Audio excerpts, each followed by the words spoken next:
how government engages with faith, which was called Does Government Do Good?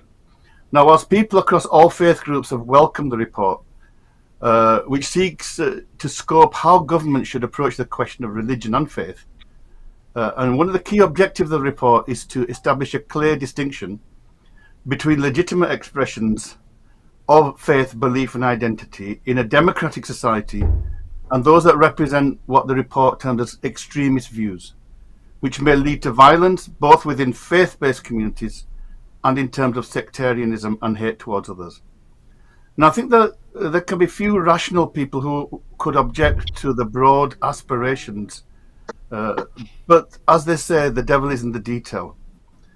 And whilst the Sikh religio-political faith community organisations in the UK are in the process of devising their own formal response, which may include mounting a legal challenge, over the course of the past few days, many individual activists and academics have expressed their own concerns regarding both the use of the word Sikh extremism in the review and the absence of any robust evidence to support the various assertions made, particularly concerning the activities of so-called Sikh extremists with a particular focus on Khalistan activism.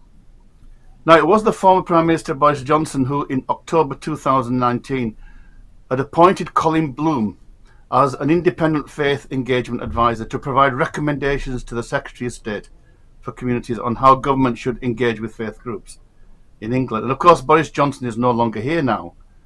But it's worth noting that Colin Bloom himself previously served as Executive Director of the Conservative Christian Fellowship and also Director of Christians in Politics. And so some people are questioning whether, in fact, somebody with those connections can provide an independent review of the question of faith. And this is something that we might explore in the programme. So if we look at the report itself, it has three explicit aims. First, to identify what the government can do to recognise and support the contribution of faith organisations and communities. Two, how best to break down barriers and promote acceptance between different faith groups. And three, and of course, to try to tackle harmful practices within communities as well. And thirdly, how the government can promote, in parallel to freedom of religion, the values of freedom of speech, democracy and the rule of law, and equity, whilst not closing down the legitimate expressions and demands, the democratic rights of people of all faiths, and none for that matter. So the report is 165 pages long, and you can download it off the web. And it collected evidence from over 21,000 respondents, and it made 22 recommendations to the government. And these cover a range of issues from better faith literacy in government, faith education in schools, prisons and armed forces, chaplaincy services. But most significantly, and we will be focusing on these issues in this evening's programme, issues around faith-based extremism and also faith-based exploitation and the issue of forced marriages. Now, interestingly, in spite of the reference to various faiths and related extremism, there is a brief paragraph on Hindu and Buddhist nationalism, but the review has dedicated almost 10 pages to so-called Sikh extremism and pro-Khalistan extremism. And this has led to an impression that the report may have an ulterior agenda, that really the aim was something other than what the report claims that it's trying to do. And it's worth noting in this regard that the report was commissioned in the context of the United Kingdom's exit from the EU.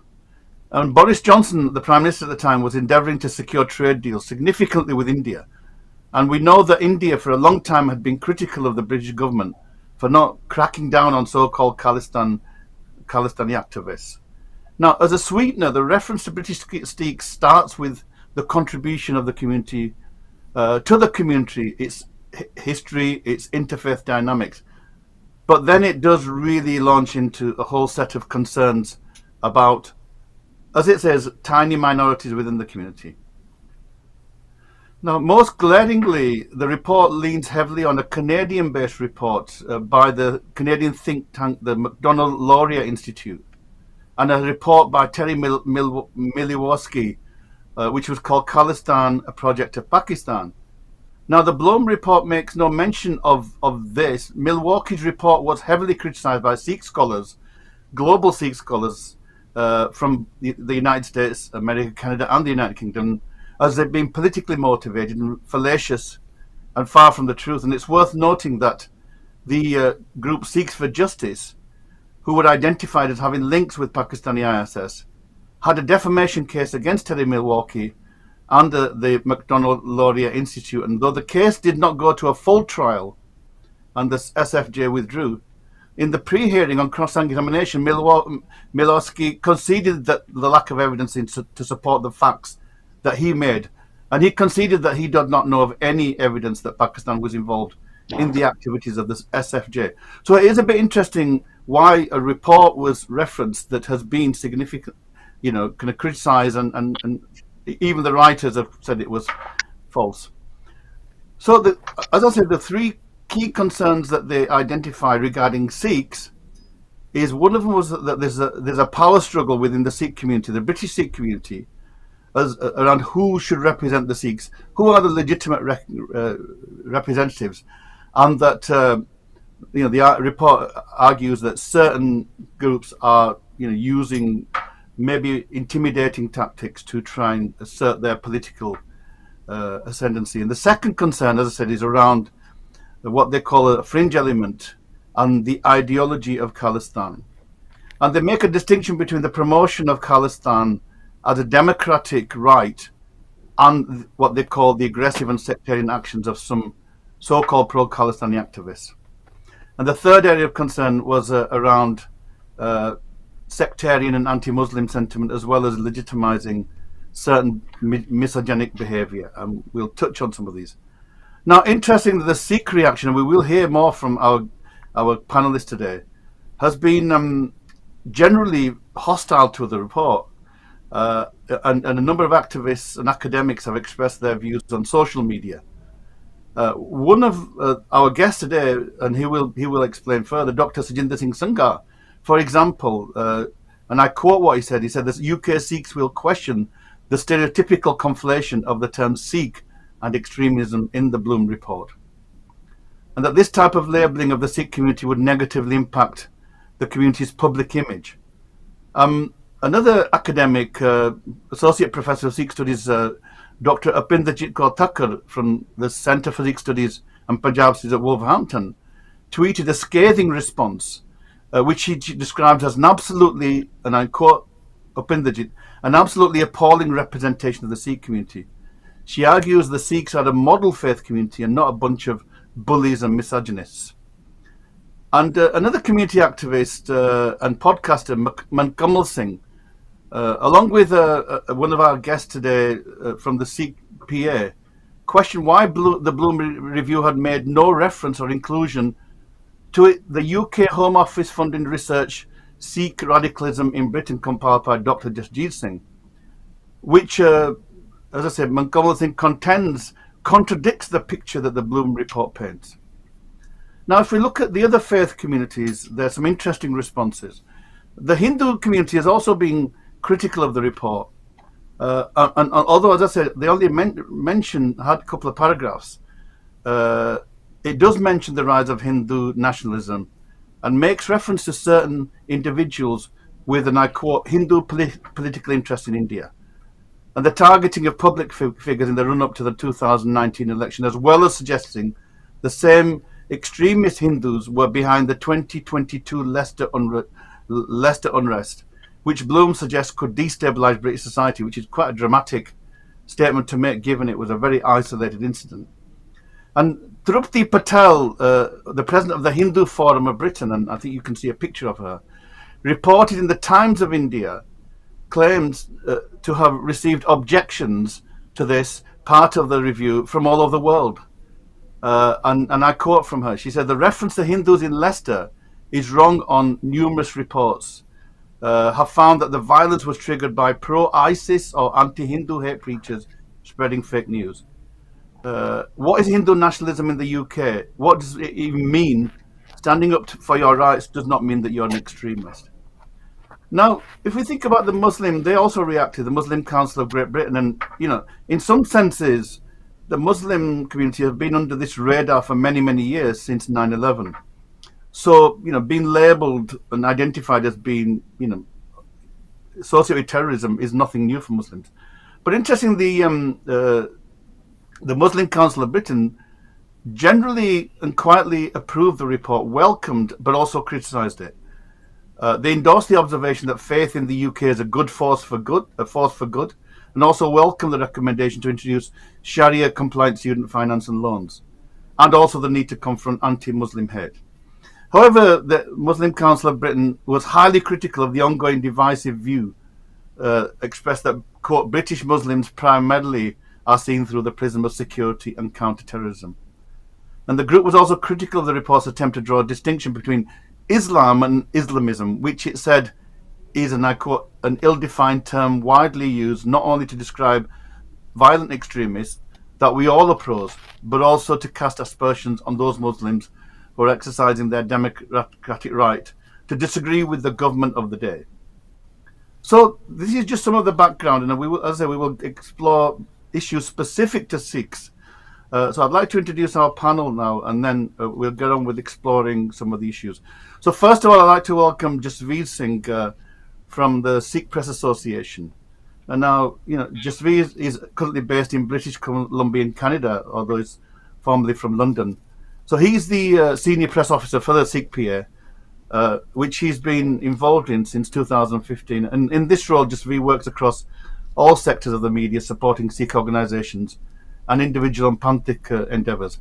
And Jasveer has had, as a freelance journalist, has had stints with Sky News, so he speaks from some expertise. I'd also like to welcome Dr. Sajinder Singh Sangha, who is former principal of Stockton College in Teesside.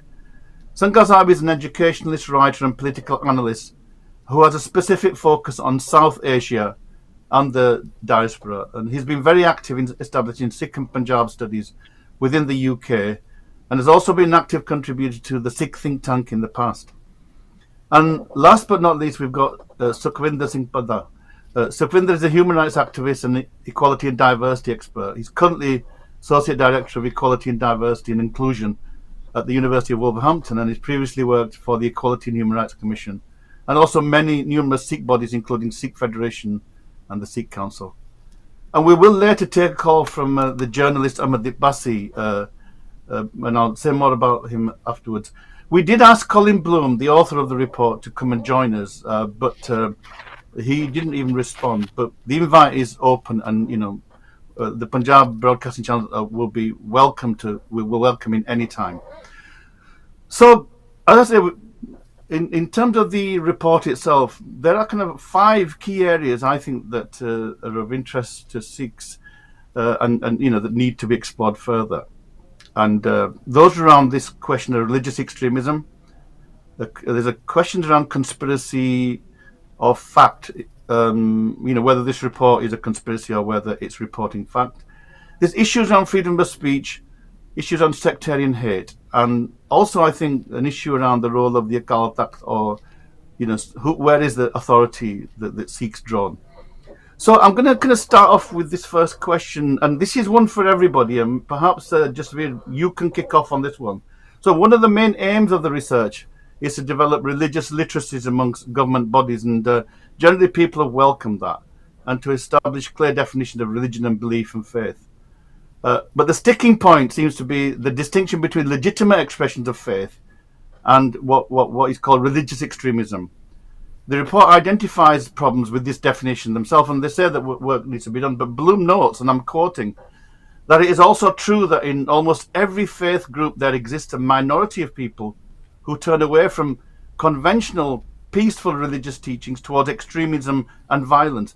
So my first question to all of you, and we can start with Jasveer, do you agree with this general sentiment, and that among Sikhs we do have a problem with such behaviours?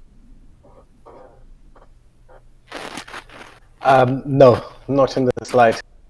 Especially we're focusing on the fact this has been extremism. Extremism is the same terminology used for jihadis doing suit bombings, randomly running people over to kill them. Terminology used for white supremacists that have murdered enemies, that have murdered the elderly in the name of their ideas.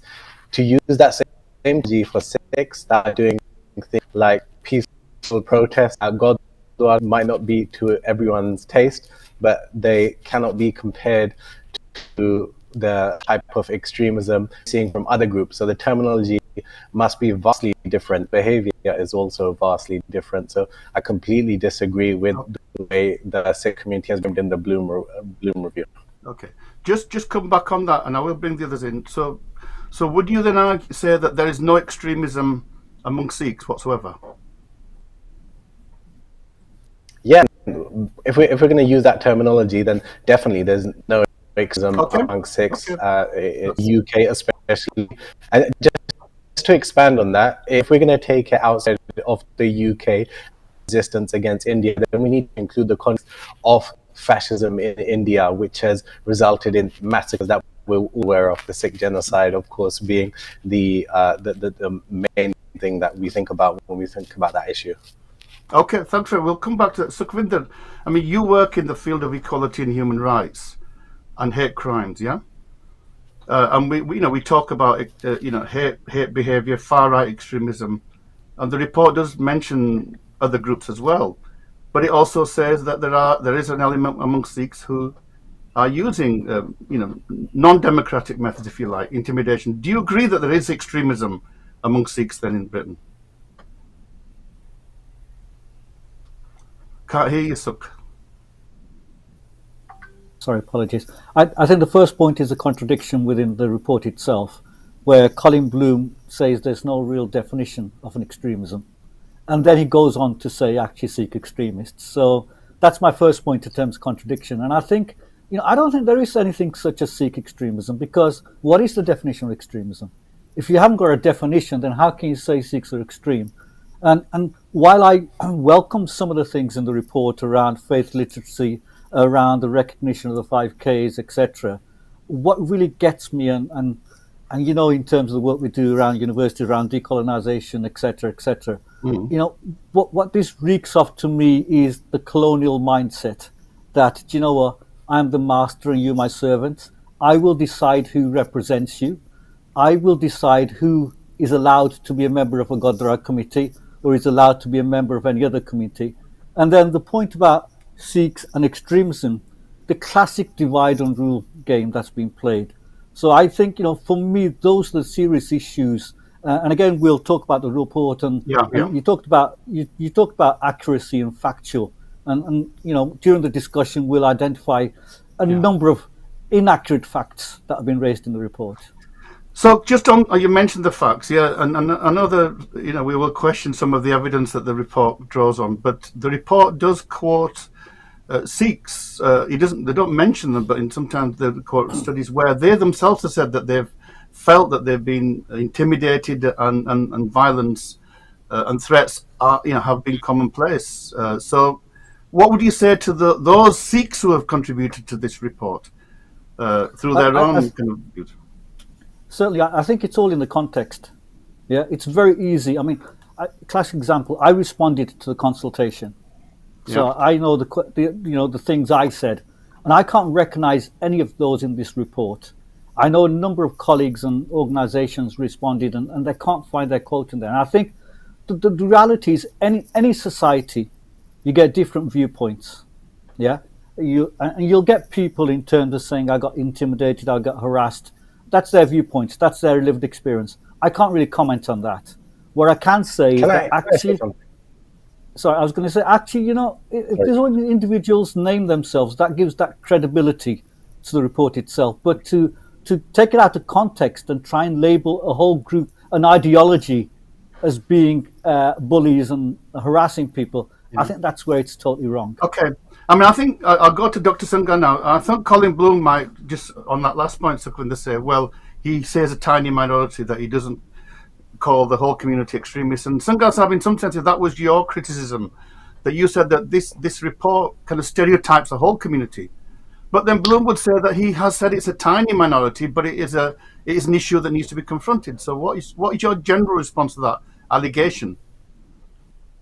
I have listened to other colleagues very carefully, and your introduction, I think a range of points have already been made, and I won't repeat them to save time.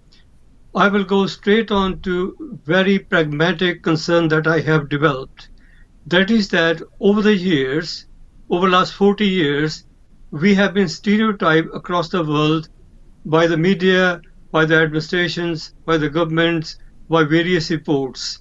And here we go. Last week we had another report and the labeling started again. And my major problem was even in the index contents pages, it in fact called other religious minorities as nationalists or nationalism, whereas Sikhs as extremists or extremism. Now, very practically, when I look back, I have been part of prevent and safeguarding strategies. I've been on the board, been on the consultation, and from Whitehall to college governing body and to various other situations, I have been part of the development process. My concern has been that this report, if it's not thoroughly challenged and rectified, it could go into, depending on the government's approach, any future government's approach to it, it can go into policy development. Firstly, there will be consultation paper, then a white paper, and then there will be legislation, and legislation will be implemented, and they will make sure there are mechanisms in place to ensure it's impacted, monitored, and there are many basically across the system. Without going into detail, at practical level, our children, our young generation out there with the stars, women, men, girls, young boys, and whoever, when they go for job interview or for actually election process, or they want to go apply for leadership posts or management, on part of the board, inadvertently, subconsciously, they look at a turban Sikh, boy or a girl, many wear turban these days across the world and in the UK, in their mind, they will think twice, is this person okay to be interviewed and appointed to a post? Now, from obviously past experience being in educational process for a number of years and previously in industry, trade unions, and of course, educational institution, formal and informal, this actually has been part of the discussion at many levels. I remember very clearly attending a meeting with very serious government officials with Association of Colleges in London. At that time, we in fact challenged this point. But look, when in fact implementing a prevent strategy, we need to be very careful that inadvertently and subconsciously people out there are not perceived as extremists or terrorists or seeing the images of these reports. Dr. Singh, if I could just want to just push back a bit on this one, and again, I'm trying to pull out what the report is saying. I'm not expressing my opinions. I don't want people to think that these are my thoughts. I mean, the report does make specific reference to incidents, okay? It makes reference to an incident at Leamington Gurdwara and others as well. You know, on the streets, I mean, I talk to Sikhs now and again, and some of them do express fears and concerns about certain groups operating within the space of the Gurdwara, using intimidation and violence. So do you think that those cases are insignificant then? Is that what you're saying? Let me say this. I have been part of the whole process, although last 35 years more observant and writer, but first 20 years, from 68 to 88, I've been actively involved in Gurdwara and Jathibandiyan development. And we know that we're not all saints out there. Our behavior can be off the line from time to time within the Gurdwaras and outside Gurdwaras. And I'm the first one to admit I look forward to any reform that can be positively viewed, reviewed, and refined. I have been part of in the 70s and 80s trying to put together national organization. We still at a stage, the history now. We have number of groups, number of fragmented organizations, but we don't have a corporate body of Sikhs in Britain who have constitutional authority and authority behind. We'll think about because that was one of the issues that they identified about authority. But Sukhvinder, I'm going to come to you now because I know that you shared a report that the Sikh Council, the Sikh Federation has written, which is it was a briefing note for MPs, Sikh community in the media, and thanks for sharing that with me, the Sikh Federation UK. And it seems clear that the Federation's view is that this is a kind of conspiracy. Now, let me just put this to you and ask you for your response. Now, given the massively disproportionate coverage of so-called Sikh extremism, which, as I earlier said, has 11 pages and which is more than all the other groups identified of Muslims, Jews, Hindus, black nationalists, and white supremacists. Do you see this report as a wake-up call for the Sikh community? In a sense, it's holding up a mirror to this terrible problem in the community, or do you think it's more of a conspiracy to target a community, or do you think it's both? It's both a targeting, but it's a wake-up call as well. Suki, can't hear you. Sorry. I think if you look at the timing of the report when it's published, and you look at the geopolitics in terms of the relationship between India and Britain, and the ongoing discussions around trade, I'll just leave it at that. I'm not going to say it's a conspiracy. I think people can make their own minds up from that perspective.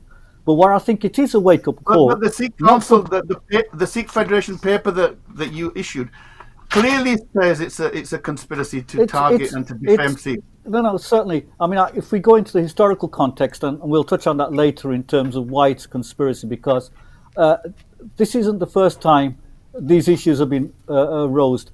The fact is, the reality is that the government, just prior to COVID and during COVID, decided to actually not interact with a number of Sikh organisations who they've been interacting with for the last 5, 6, 7 years, who they've been inviting to roundtable discussions, and all of a sudden they've decided, actually, we're not going to do that.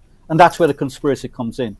I think the wake-up call is not for the reasons that you've highlighted. I think the wake-up call is different. The wake-up call is that, actually, do you know what?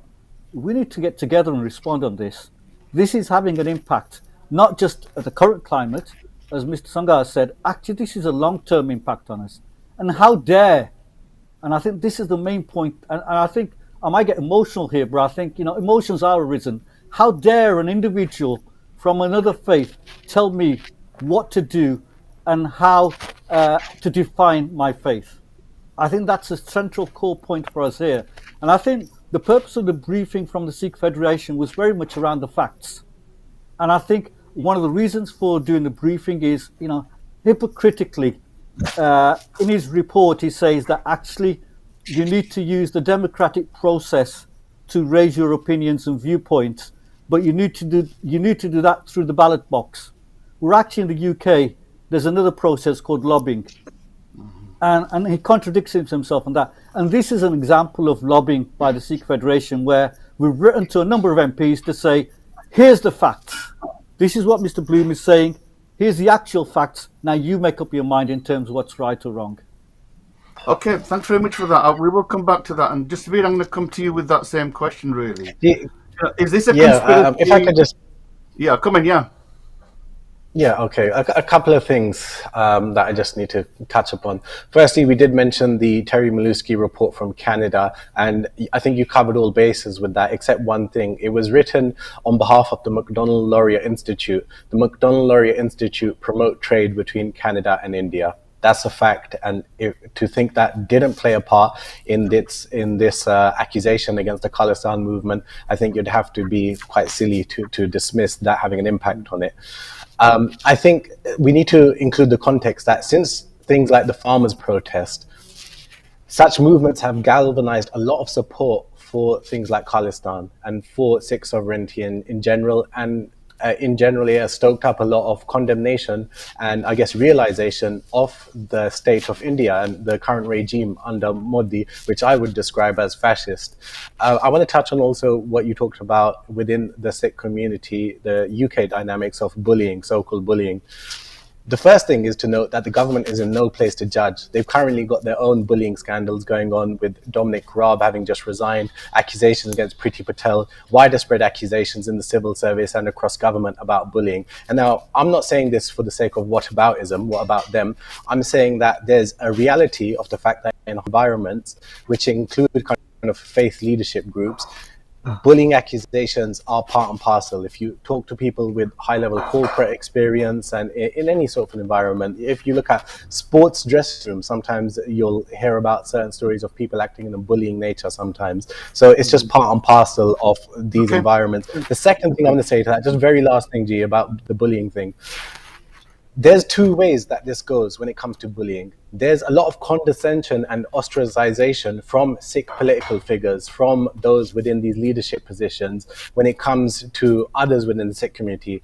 The Khalistan, pro-Khalistan are very rarely consulted by some of these other groups when it comes to consulting and engaging with the government. Groups like Basics of We'll come to the Khalistan issue in a others, minute, but just last thing, educational groups not consulted about Sikh education. Instead, it's other groups like Network of Sikh Organizations that are leading education engagement with the government when they're not doing that at a grassroots level. That in itself could be called bullying. That's ostracization, that's condescension. Dr. Sangha, there's a suggestion here that really behind this report, and I did make a bit of a mention earlier on, is to appease the Indian state, the Indian government, who for many years has been asking the British to put down these Khalistan movements. And, more recently we've had this referendum campaign as well. Do you think that there's some truth that this is really, there's an ulterior agenda, that it's nothing to do with decent Sikhs, but to do with other political agendas? I think Jasveer Singh and Sukhvinder have made some points, and I'll just go a step further. I think to highlight the report you may have seen, the British government has appointed Harjinder Singh Kang as the chief trade negotiator to negotiate with the Indian government future trade. He potentially be Deputy High Commissioner in New Delhi as well. So he's a Sikh, and I'll just leave it at that. To move on, I think we need to take it on its face value firstly, then we can discuss in political terms what implications it may or may not have. But I firmly believe no conspiracy can defeat Sikhs. I mean, there's a history of 550 years. We have always risen, and we will move forward together. But my point is, fundamentally, we need to focus on the report and tear it apart in terms of it's weak on literature review. It doesn't give you sufficient background information. It doesn't give you appropriate references. And secondly, in terms of its methodology, it's absolutely weak. It failed to take into account number of other factors which should have been brought into play. And moreover, the overall context is absent. If, for example, Sikhs are expressing their views so strongly, what is behind it? Basically, what are the feelings? What are the emotions? What is the context? Why is it happening? There should be some background text, context for readers, whether members of parliament or ministers or officials. What we have to do is make it actually workable for Sikh community wider, because let's be very clear. Sikhs are in Labour Party, Sikhs are in Conservative Party, Sikhs are in Liberal Democratic Party. As Jasveer will tell us, no doubt, in North America, Sikhs are in Liberal, Conservative, Republican, all sorts of spectrum. And of course, let's not forget in India as well. Sikhs are in all political parties, from Shromani Akali Dal to... but we are digressing. We are digressing. Let's keep focused on the issue. Yeah? This is a very important point, that the Sikhs are much wider, diverse political community across the globe. It's a transnational diverse community. We want to preserve, develop, and strengthen our reputation as a corporate Sikh community. Yeah. I just want to go now to the third issue, and Jasveer, I'll kick off with you, given that you work in the media, in the press, and if you know, any democratic society can only function if you've got a free press and freedom of speech, yeah? And the report does recognize that the freedom of speech campaign for beliefs is a fundamental human right, yeah? And an essential part of a liberal democracy. And I quote from the report from Bloom, he said, people should always be free to lobby, share their ideas publicly, and persuade others to join their causes. And this review's evidence gathering has also found repeated cases of individuals being intimidated. We picked up And again, he says it's by aggressive Sikh activists, either directly or indirectly, and he identifies, and even through their family members being intimidated. And he identifies three specific contexts in which this happened. One we've already mentioned was the whole issue in May 2020 and the COVID-19 when I know this, he doesn't mention this, but we know what happened there, and there's an implication. He goes, there's gatekeeping by one Sikh organization. I think he's hinting at maybe the Sikh Council or the Sikh Federation. I'm not sure. So that was the first one.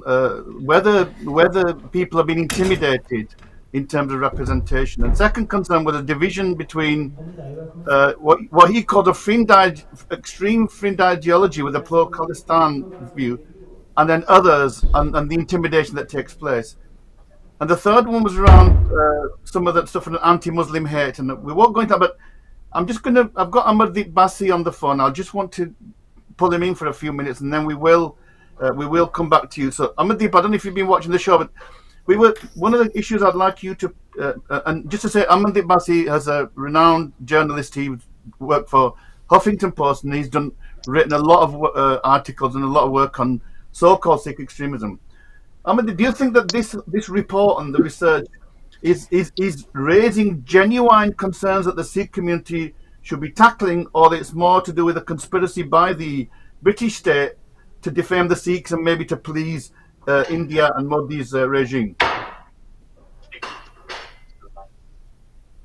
Having said that, there are some points that are made in it, which you could say some of the more, for want of a better word, moderate Sikhs might chime with, as in most Sikhs in this country aren't baptized or particularly practicing Sikhs, but still see it as part of their culture, go to the temple on a Sunday, would probably like to get married in a temple, etc., etc. And some of the stuff that has been going in our temples around Anand Garaj and around the Guru Granth Sahib being taken outside the Gurdwaras, possibly has made some sort of more moderate Sikhs, shall we say, a bit disenchanted with their religion, I suppose. But can you use the same description that's used for, say, ISIS and Al Qaeda to these kind of incidents? That's the key point. No, not at all. I mean, these are, at their base, you could say these are kind of, temple politics at the end of the day, which is all internal. Temples are, in the main, kind of registered as charities, and so there shouldn't be any government involvement, and certainly to equate it with anything, radicalisation that might have been going on. So why devote 10 pages to Sikhs more than all the other communities put together in a report that's supposed to be about religion and faith more generally? Yeah, well, that's why it seems almost certain that there is some external pressures to this report, because on the face of it doesn't make any sense. The spectre of Sikh terrorism or extremism has suddenly appeared literally overnight without being mentioned. I mean, this PREVENT scheme and the various sort of government de-radicalisation schemes or monitoring schemes have been going on for nearly 20 years now. There's never been any mention of Sikhs being any kind of problem. And it all seems very timely. What's going on in India at the moment, the fact that Britain's looking for a trade deal, the fact that holes in the government's story regarding their involvement in the 1984 troubles and what happened at the Golden Temple is also concerning them, and that this is all partly to deflect attention, but mainly, I would say, in an effort to get closer to India and get this trade deal over the line, which has been kind of... Okay, just one other thing. You're a journalist, so you know about the way in which journalists operate. Now, in the Express just 2 days ago, there was a piece by Charlotte Littlewood, or I think she's part of the Henry Jackson Society, and it's called Faith Report Shows How Religious Extremism is Still One of the Greatest Threats to the UK. And then in the small text, it talks about pro-Khalistan extremism.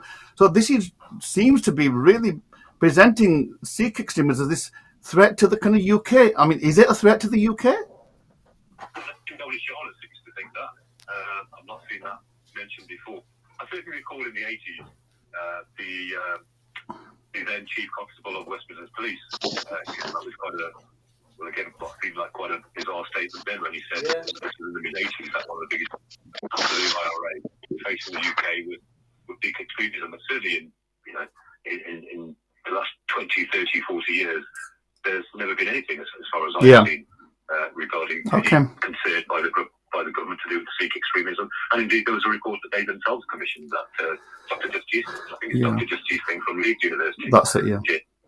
Which is then quite conspicuous by absence in the Blue Report. So just one last question, Amandeep. Again, I know that we've talked about these issues in the past. Well, how do you think the Sikhs should react to this, the British Sikh community? What advice would you give them as a journalist who has quite a lot of insight into some of these issues? What should the Sikhs be doing now?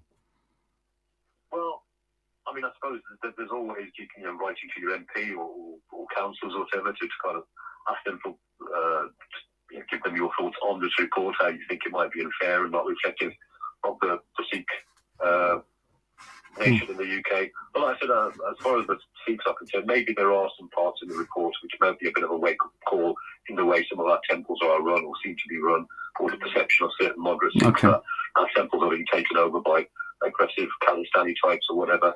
I mean, these are the things you hear on the ground. Okay, Amandeep, thanks very much, and we'll probably bring you on for a fuller discussion at some other time. Thanks a lot. Thank you.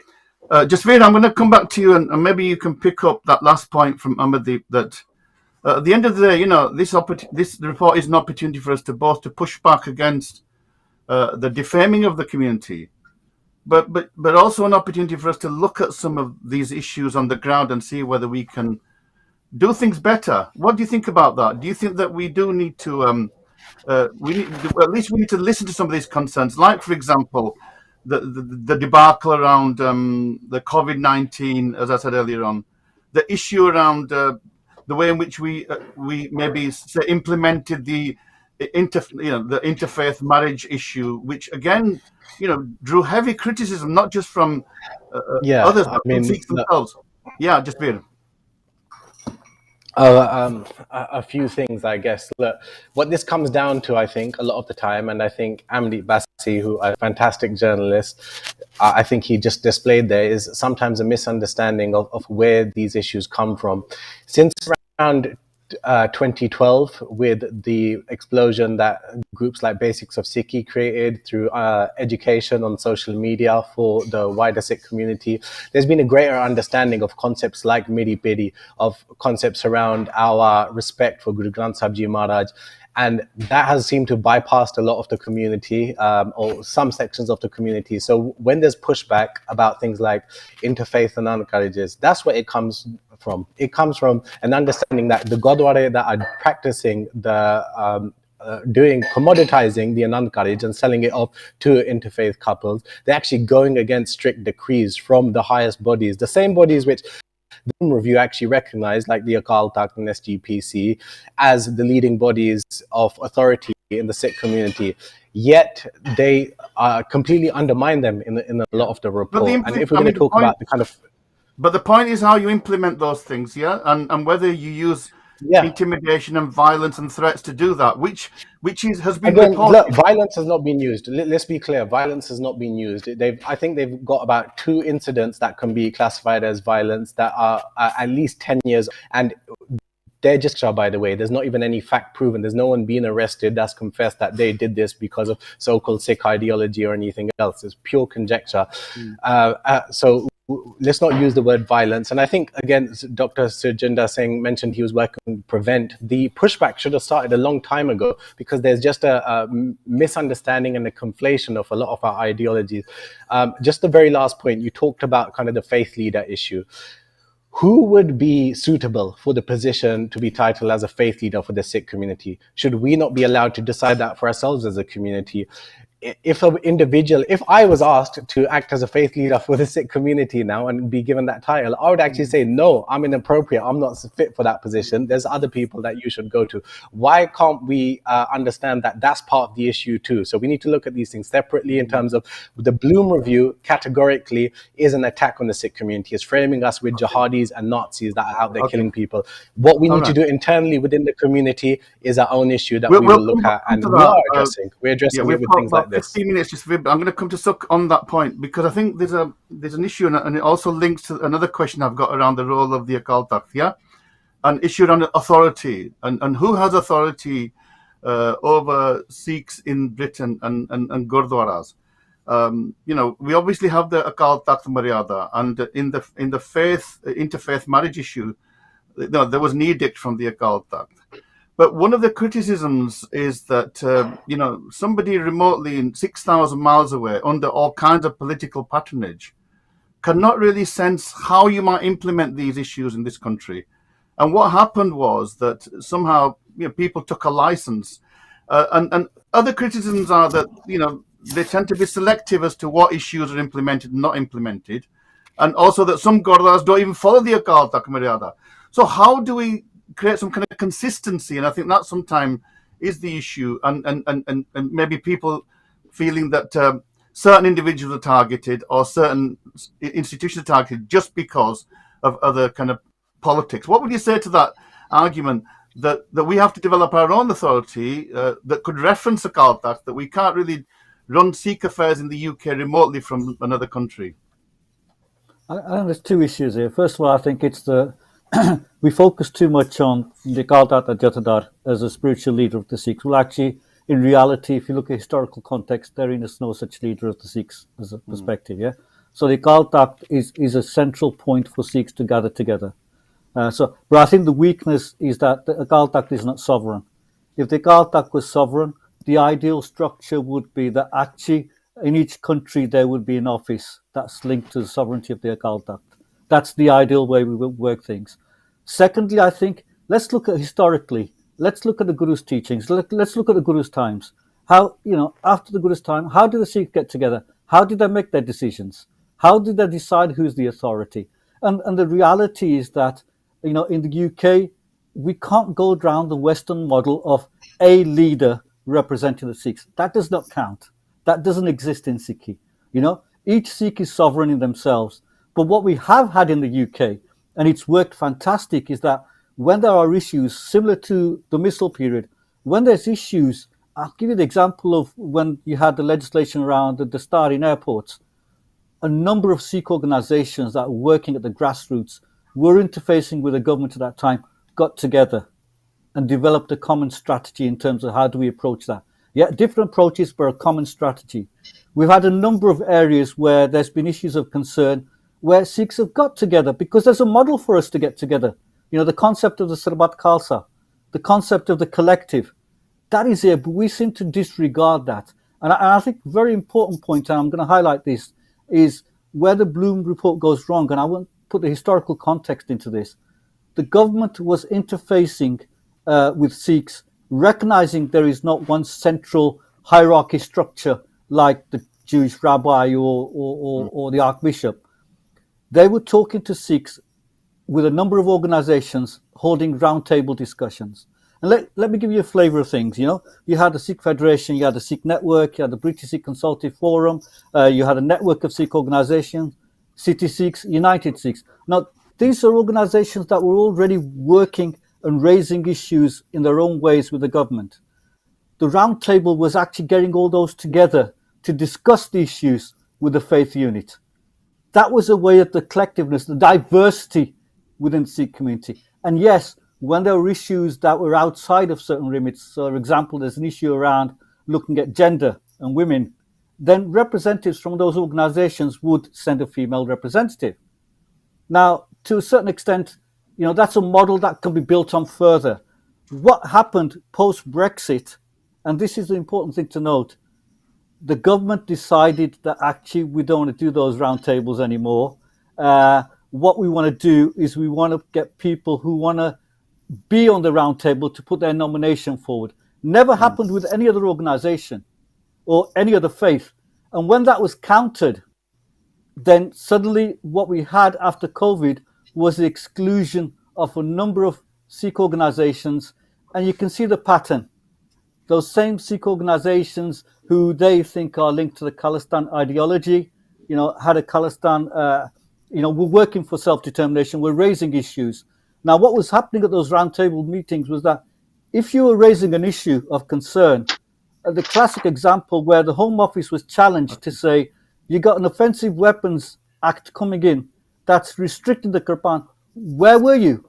Why were you sleeping? Why did you not let the Sikhs know about this? We had to find out ourselves. So, in a nutshell, I know Mr.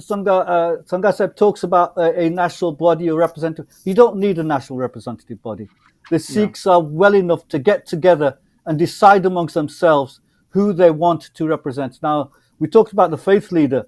Actually, the Sikhs can get together and say, actually, do you know what? This individual knows how God does his work, knows about faith, knows about religion. He can represent us. Okay. Come on, we're not that negative that we can't do that together. We can do. Suk, I've got a call from Gurpreet Anand from the Shepherd's Bush Gurdwara, so I'd just like to, we are running out of time. Sure. We've only got another 8 minutes, so I'm just going to give Gurpreet a couple of minutes and then we'll each kind of I round need up. to come Gurpreet, back as well. you've been listening to the show. I mean, what are your thoughts in a couple of minutes? Where do we go from here? This constant use of the word vocal minority, it is actually there to other people to silence you. I've not seen the silent majority of Sikh organizations and Gurdwaras coming out to hail the Bloom report. So this word vocal minority that's constantly being pushed is being used to silence anyone who does come out to talk against Bloom. It's basically one very large opinion piece. It doesn't have much factual basis behind it. Yes, everyone argues. All communities have arguments in them. That doesn't mean that it gets equated to terrorism. Dr. Saab, you and me may not agree on some issues. That doesn't mean if we have a Twitter spat that one of us is a terrorist and the other is a saint. But Gurpreet, but there have been incidents, Gurpreet. There were incidents at Shepherd's Bush Gurdwara, there have been incidents at other Gurdwara, which were widely reported, and they do reference some of those studies and some of those news reportings on those incidents. You can't say that it's completely, peaceful out there. There are, it's not just spats, is it? Well, look, there are things that happen where there could be a reaction. So, for example, we state as Shahid Udham Singh was a terrorist. It's a perception from community. One man's freedom fighter could be another man's terrorist. Yeah. But where is the empirical data to say, hey, we've had 20 terrorist acts from the Sikh community in the last year? We've got a problem. I mean, we should all be watched by SO15 if there's something actual going on. And that's just not the case. There's no empirical evidence to point to this.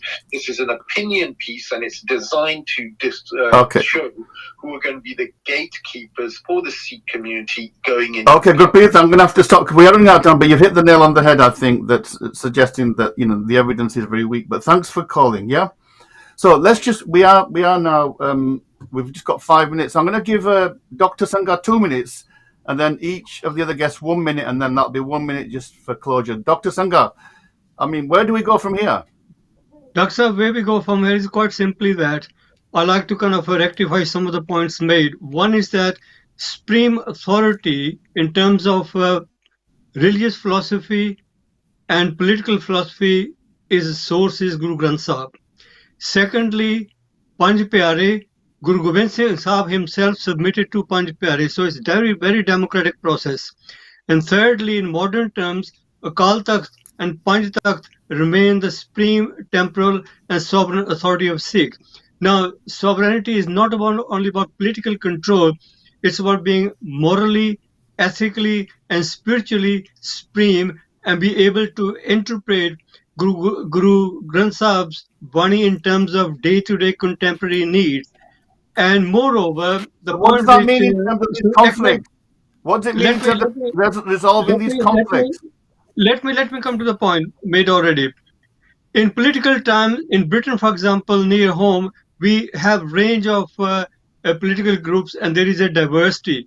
But let's say Guru Ramdas page 366 is Sabbe Tade Maya Mo Prasari. The main thing insofar as religious, cultural, ethical Sikhism is concerned, we have to have a common authority. Otherwise, we will fragment and we will defeat ourselves. Okay, thank Dr. Sangha. Jasveer, we've literally got just a couple of minutes, but I think there's a consensus that this report is a poorly written report, and Gurpreet said there's an agenda behind it. I think any objective observer would do that. But there are issues in that report that we do need to think about. And do you think what Sangar Sahib is saying, we need to consolidate our representative groups, our authorities in the UK, or is it kind of Gurdwara by Gurdwara? Where do we go? And make them democratic. Yeah, okay, just wait. Look, Where do we go? we have 12, I count 12 different Sikh leadership groups. I could name them all. I don't think we have the time for it. How many of them are doing open consultations and engagements with the Sikh community? And, Sukhvinder talked about roundtables. I've been working for the Sikh Press Association for 8 years. I think I've been part of one proper government engagement roundtable, and that was under Jeremy Corbyn's Labour Party. There's not enough engagement. There's not enough consensus building. Those that are pro-Khalistan to this portrayal that there's some irrational hotheads needs to end, because that's not true at all. They're engaging en masse. If you look at Nugs, they have mass support there. These are the biggest Sikh gatherings, and they're the biggest tangible examples of where support lies within the Sikh community. And the fringe groups are actually these leadership groups that have their political ties and are trying to project that downwards. So just last point as well. Yeah.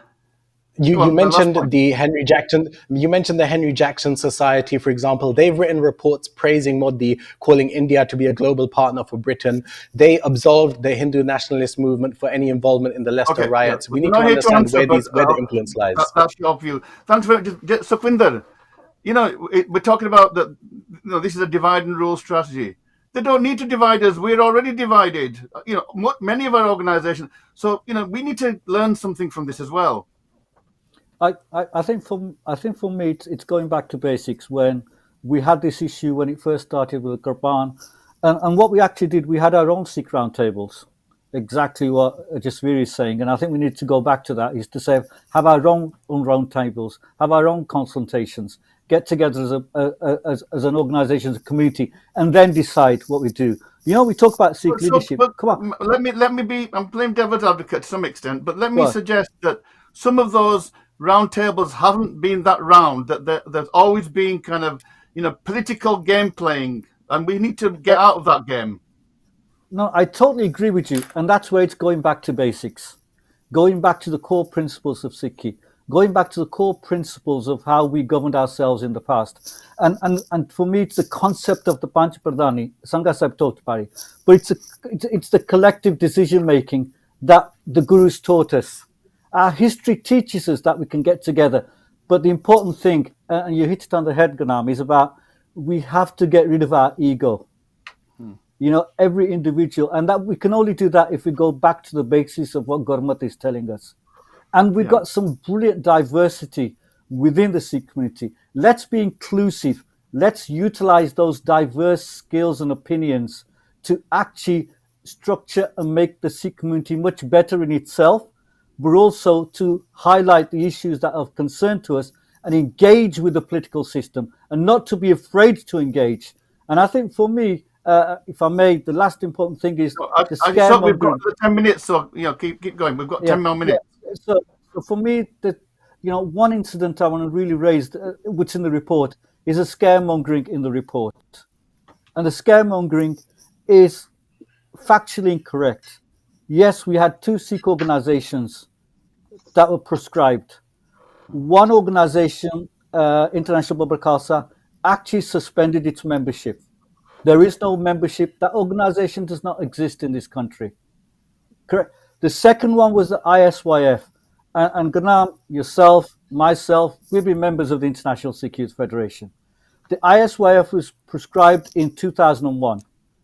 In 2016, and the reason why it was challenged, because careers were being affected, because people that were a scaremonger would say X used to belong to a prescribed organization and therefore they shouldn't have the security clearance. The reality at that time was that ISYF also disbanded to protect its membership. 2016, it was challenged in court. That organization was deprescribed, so it's no longer illegal to say you had any association with ISYF. However, this report goes on, and Colin Bloom in the Indian media has gone on to say there's 2 banned organizations. If you're a member of that organization, then you're breaking the law and you're being illegal. Okay. So again, I think what you're saying is that historically and factually, that information is wrong in terms of what the reality is. So incorrect. Doctor, Factually incorrect. Yeah, Dr. Sangha, we've got another 10 minutes, and I just want to come back to you on. I think we should focus on like actions, what we should know, and we need to establish some kind of coordinated authority. Now, let me suggest to you, Sangha Sahab, because we're working in the field of academia. What we've seen over the last few years is all kinds of Sikh networks emerging. Just recently, there's a Sikhs in Law network, we've Sikh police officers network. We're going to establish a Sikh academia network. There's a massive hunger amongst grassroots young Sikhs to be part of this bigger kind of, Sikh diaspora, if you like, community. Do you think it's time for some of our traditional Sikh organizations to start to wake up and think differently, as well as obviously we have to defend ourselves? Do you think there is a wake-up call there? I think I'll make 2 points, and they relate to your question. First one is, the reason I'm stressing we need a national corporate body to actually protect ourselves and our assets. We have £1 billion assets in our buildings and resources in Gurdwaras. We have £200 million turnover annual, which need to be protected. We can get better value in terms of education, religious expansion, and enhancing the quality of experience our Sanghas have at the Gurdwaras. We need to move away from day-to-day nonsense. How do we do it, Sangha Sahab? We set up a Sikh council, there's a Gurdwara aid, there's so many groups, and they don't want to talk to each other. I have suggested a number of times, I don't want to go into it, that may be another discussion, but let me come to your more important point. What do we do with the report? I've written to, as you know, academics who are right now active and in fact practicing academics in our universities, to ask them to see, they go through the report, its contents, its methodology, its literature, its intention, its underlying issues, and suggestions, recommendations, whatever we have. And we should develop our own critique, no doubt, as Sukhvinder circulated his response. Political groups will do that, that's fine. But I think academically, we need to make sure we have a tangible response produced, even if it's brief.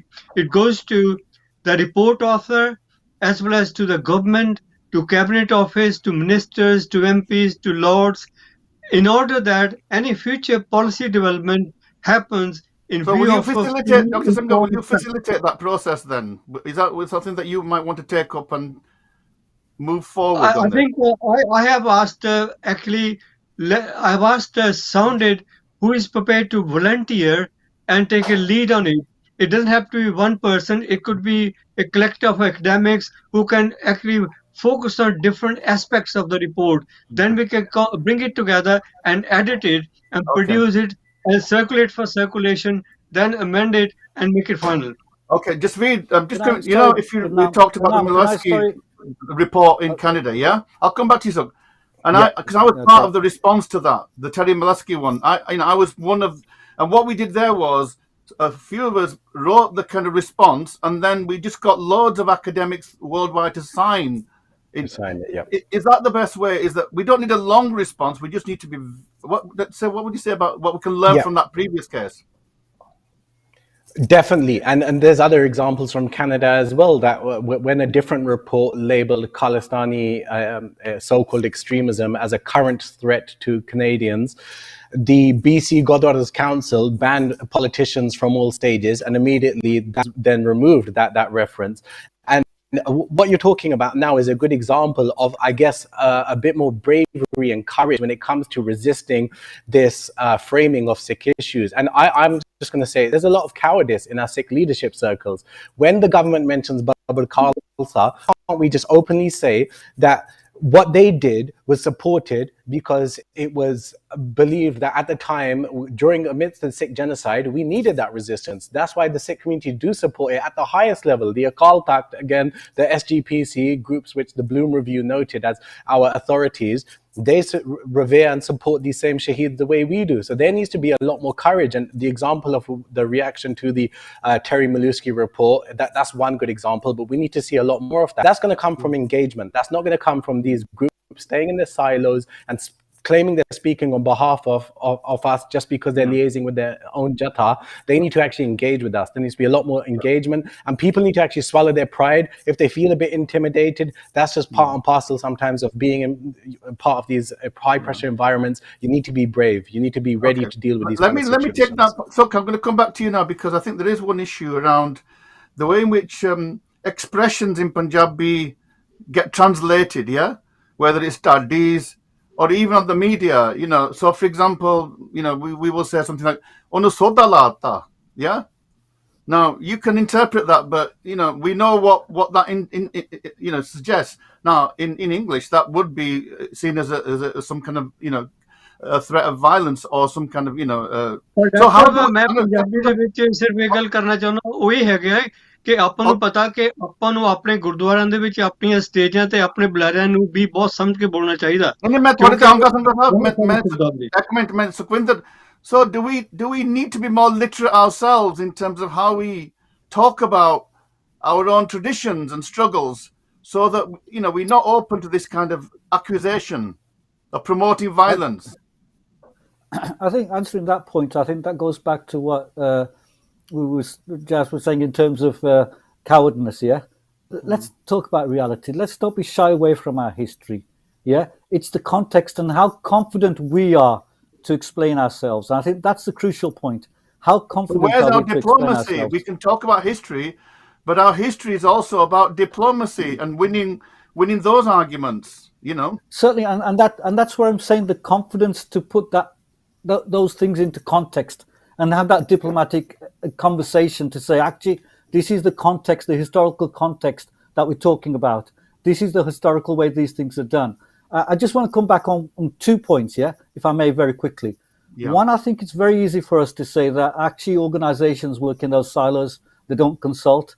The reality is there are a number of organizations that consult. There are a number of organizations that look at activism. And the activism is about saying, here's something we've produced, but we want everybody to work on it. Somebody has to do something. Secondly, can I just say, just quickly on that? Can I?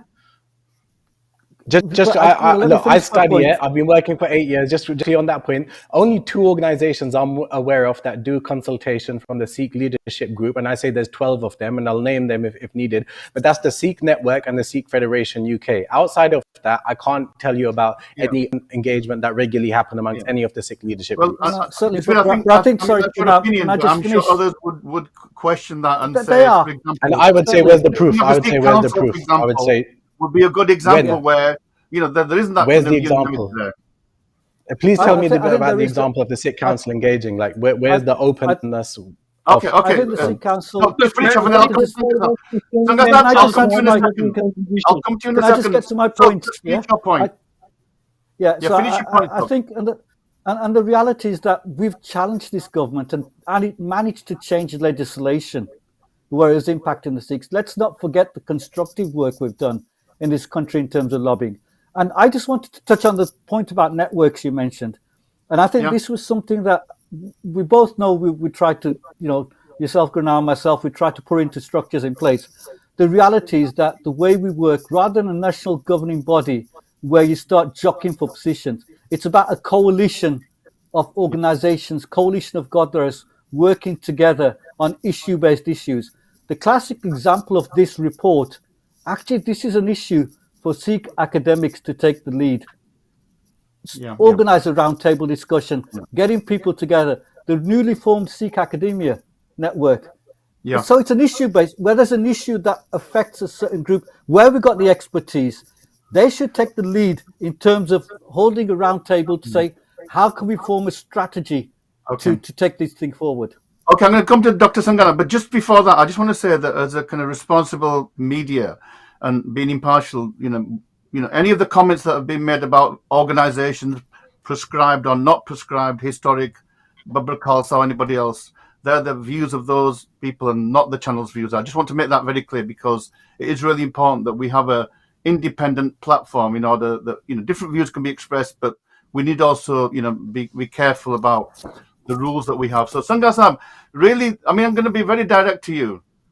As I was saying, there are now these new organizations emerging of Sikh professionals. Do you think this is the way forward, to be more professional, more diplomatic, and less emphasis on going out on the streets and shouting at the Indian High Commission every so often, which we do all the time? I think because no closure has taken place on 1984, our existing generations and activists and political groups will no doubt will continue to express their anger, which is understandable, but that has to be in a legitimate, legal and peaceful way. Having said that, our future generation deserve our support, and through academia and through professional networks, we owe it to them that we pass and share our experience with them, because we have come to the point through a lot of efforts, lot of struggles, and a lot of groundwork and fighting against racism and so forth over the last 50, 60 years. So we want to share our experience with our younger generation. They actually equip themselves, they professionally become proficient, and they become competent, from our salesmen to politicians to advocates. They become absolutely self-confident, and they do not have any inferiority complex, no matter what the propaganda is out there in reports. Jasveer, I just wanted to, and we are last 3 minutes, literally 2 minutes, but I just wanted, because you work in the press, obviously, Sikh PA, I know that the Godi media has really been milking this badly, yeah? I mean, it's kind of wall to wall. I mean, any comment about that? And, whether the counter-argument is going to filter through it all? I think, firstly, the fact that Colin Bloom has done the rounds in Indian media, who today, by the way, they just dropped even lower in press freedom rankings. They've dropped down to 162 now out of 180 countries. And press freedom is only getting worse in India. The fact that Colin Bloom has done rounds with Indian media rather than within the Sikh community, why did he reject being on this platform?